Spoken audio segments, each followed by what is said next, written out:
2025 May 13 deacon Pablo Aaron Martinez Ontiveros തന്റെ social media പേജിൽ ഇങ്ങനെ കുറിച്ചു: യേശുവേ, എന്നേക്കും അങ്ങയുടേത് മാത്രം.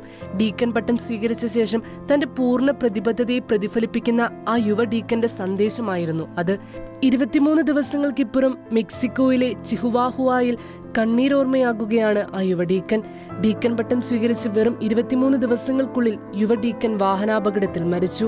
ന്യൂവോ കാസസ് ഗ്രാൻഡ് രൂപതയിലെ ഒരു യുവ ഡീക്കനായ പാബ്ലോ ആരോൺ മാർട്ടിനസ് ഓന്റിവെറോസ് തന്റെ സമർപ്പിത ദൈവവിളിയിൽ ജീവിക്കാൻ തുടങ്ങിയിട്ടേ ഉണ്ടായിരുന്നുള്ളൂ.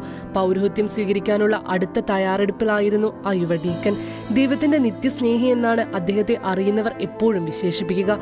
പ്രാദേശിക മാധ്യമങ്ങളുടെ റിപ്പോർട്ട് പ്രകാരം ജൂൺ 4 രാവിലെ സംസ്ഥാനത്തെ വടക്കൻ ഭാഗത്തുള്ള ന്യൂവോ കാസസ് ഗ്രാൻഡയിലെ ജാനോസ് മുനിസിപ്പാലിറ്റിയുമായി ബന്ധിപ്പിക്കുന്ന ഹൈവേയിൽ വെച്ചാണ് വാഹനാപകടം നടന്നത്. 29-കാരനായ ഡീക്കൻ സഞ്ചരിച്ചിരുന്ന ട്രക്ക് മറിഞ്ഞ് മാരകമായ അപകടമുണ്ടാകുകയായിരുന്നു. ഡീക്കൻ പാബ്ലോ ആരോൺ ചിഹുവായിലെ അതിരൂപതയുടെ സെമിനാരിയിലാണ് പരിശീലനം നേടിയത്. പഠനം പൂർത്തിയാക്കിയ ശേഷം ന്യൂവോ കാസസ് ഗ്രാൻഡ് രൂപതയിലേക്ക് നിയമിക്കപ്പെട്ടു. അവിടെ അദ്ദേഹം സാൻ ജുഡാസ് ഡാൻഡിയോ ഇടവകയിൽ തന്റെ അജപാലന സേവനം ആരംഭിച്ചു.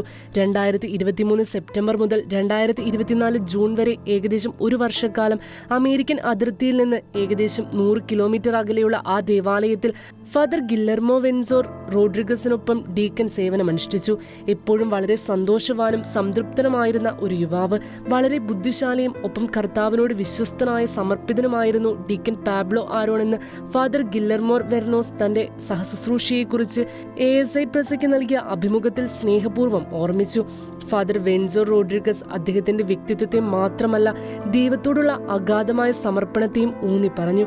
അദ്ദേഹം തന്റെ വിളിയെ വളരെയധികം സ്നേഹിച്ചിരുന്നുവെന്നും വളരെ ശാന്തതയോടെയും സമാധാനത്തോടെയും ദൈവഹിതത്തിന് അനുസൃതമായി ജീവിക്കുന്നതിൽ ആ യുവ ഡീക്കൻ ശ്രദ്ധാലുവായിരുന്നുവെന്നും ഫാദർ വെൻസോർ റോഡ്രിഗസ് പങ്കുവച്ചു.